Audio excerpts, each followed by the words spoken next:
Assalamualaikum warahmatullahi wabarakatuh.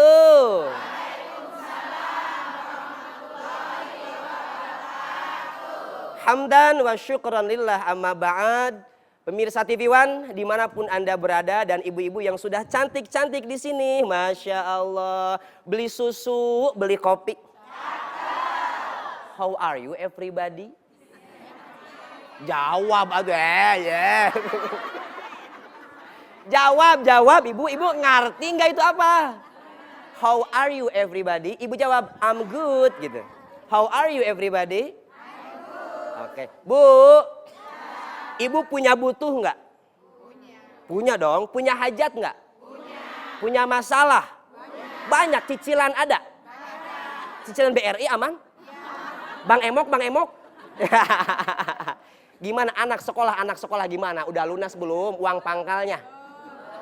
Jamaah pemirsa TV One dimanapun Anda berada, yang namanya hidup itu pasti banyak butuh. Yang namanya hidup pasti banyak masalah. Yang salah dari kita apa? Ketika kita banyak masalah, ketika kita banyak butuh, kita ngadunya bukan ke Allah. Kita ngadunya ke media sosial, ngadunya ke makhluk. Padahal kata Allah apa? Wasta'inu bis-sabri was-shalah. Mintalah ke Allah, satu sabar, dua sholat. Nah, kita mau ngomongin sholat. Ibu, ketika ya pintar. Ibu. Ibu. Ibu.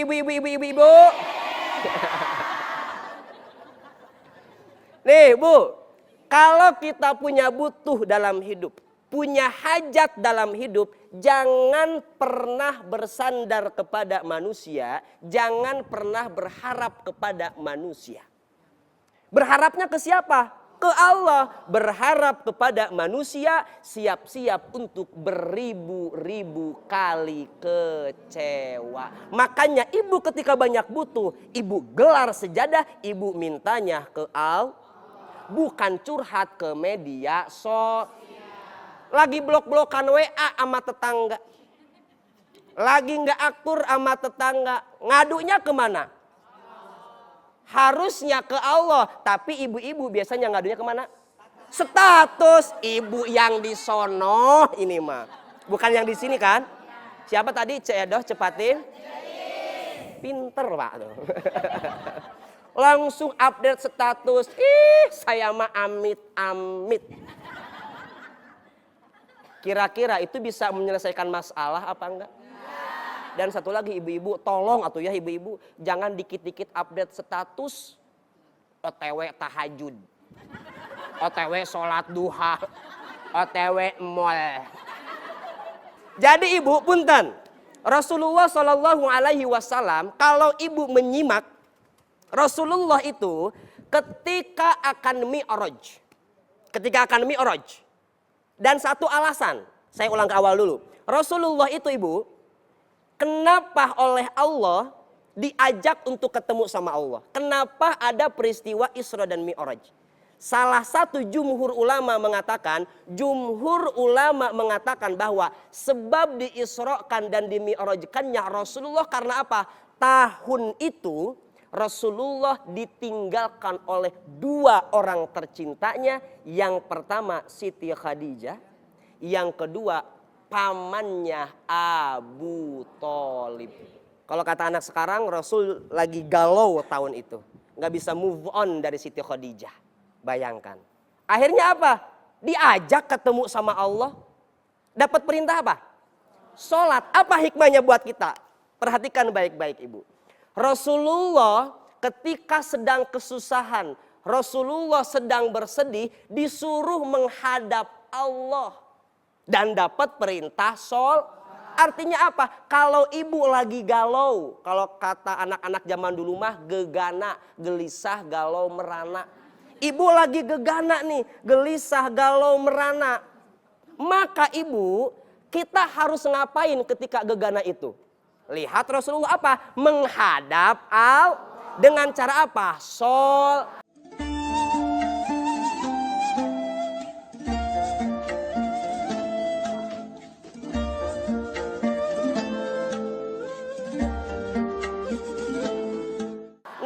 di situ curhat ketika ibu sholat sama Allah. Minta sama Allah. Pertanyaannya, Ustadz, bukan apa-apa Ustadz.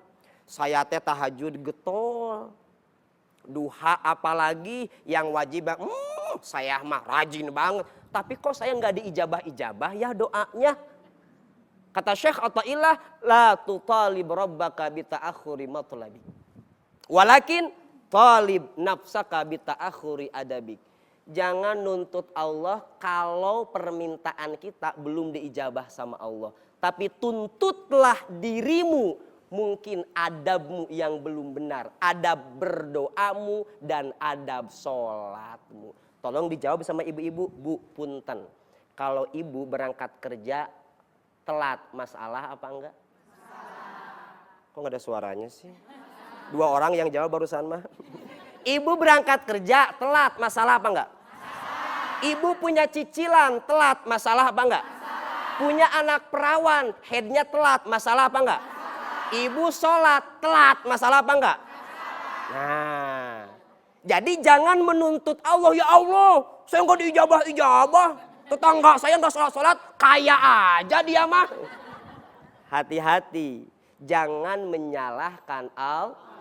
Terus Ustadz, sholat yang bisa jadi penolong buat kita itu sholat yang apa? Lihat, Rasulullah sebelum bertemu dengan Allah, kita sholat itu ketemu sama Allah. Rasulullah sebelum bertemu dengan Allah, dada Rasulullah dibersihkan oleh malaikat.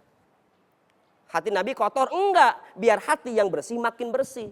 Hikmahnya buat kita apa? Kalau kita mau menghadap Allah, kita mau sholat, biar sholatnya ngepek. Tahu ngepek? Enggak. Biar sholatnya ngefek, maka nih sebelum sholat, bersihkan dulu hati kita dari bab dunia. Jangan sampai kita sholat, yang kita pikirkan masih duit. Duit. Duit. Duit. Duitnya gimana? Lagi Allahu Akbar. Kayaknya dompet laki gua ada duit cepet deh. Baru takbir. Kenapa tinggal gocap lagi ya? Ibu sampai lupa ini udah tasawuf awal apa belum ya? Ibu pernah sholat khusyuk? Enggak lagi. Jaga image Bu. Jaga image. Pernah gitu. Iya kan? Pernah sholat khusyuk? Dan sholat yang khusyuk, makanya ibu, sholat yang khusyuk itu sholat yang pakai ilmu. Makanya orang kalau beramal tanpa ilmu, mardudah, amalannya ditol. Ibu bisa khusyuk dalam sholat kalau ibu tahu bagaimana cara khusyuk dalam sholat. Makanya hati-hati, sholat juga harus pakai biar sholatnya ngep. Ada cerita Bu, ini bukan cedoh sekarang bukan. Ceritanya suaminya Ceedoh, Mang Udin. Mang Udin sama anaknya sama Ceedoh juga berangkat ke mall. Sholat duhur Bu. Sholat duhur. Lagi sholat sama anaknya tuh, anaknya Mang Udin. Yang namanya di mall banyak orang lewat tuh. Di masjid. Allahu Akbar. Orang lewat, dompetnya jatuh. Dia bingung mau ngasih tahu gimana. Ngepas, dia lagi baca Al-Fatihah. Ghairil maghdubi alaihim waladhdallin. Dijawab sama anaknya, ambil. Ini sholat yang nggak pakai sah nggak sholatnya? Jadi biar sholatnya ngefek, sholatnya harus khusyuk.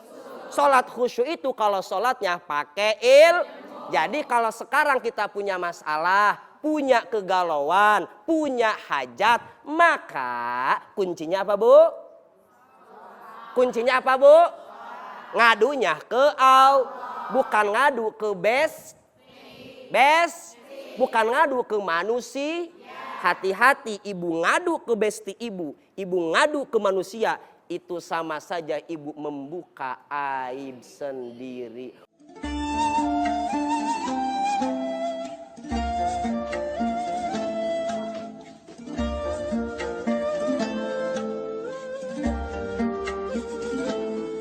Walaupun itu besti kita. Ada yang begitu? Gue mau curhat sama lu. Tapi lu jangan bilang-bilang ya, gue mau curhatnya sama lu doang. Ya elah, lu kagak percaya sama gue mah kagak ember kali. cerita tuh kita. Teman kita, namanya juga manusia Bu. Makanya jangan ke manusia. Kata teman kita, lu tahu nggak Mamah Adit? Kenapa? Dia kemarin curhat ke gua. Tapi lu jangan bilang-bilang. Gua cuma bilang ke lu doang. Ya elah, lu nggak percaya sama gua. Terus begitu. Makanya jangan mengadu kepada manusia. Ngadunya ke Allah. Mudah-mudahan kita semua yang hadir di sini Allah bukakan pintu rezekinya, Allah berikan solusi dari masalah-masalahnya. Amin ya robbal. Penutup, jangan khawatir ketika ibu selalu diselimuti dengan masalah. Karena kita masih punya Allah. Ibu pagi-pagi bangun, pas ibu bangun sudah diselimuti dengan masalah. Bilang, Alhamdulillah, berarti kita normal masih manusia. Kalau kita bangun tidur, diselimuti wijen, berarti kita onde-onde. Oh iya dong, bersyukur ya. Yang nyelimutin kita masalah, bukan wijen. Berarti kita masih manusia. Kalau diselimuti wijen namanya. Kurang lebihnya mohon maaf. Allahul muwaffiq ila aqwamit thoriq. Wassalamualaikum warahmatullahi wabarakatuh.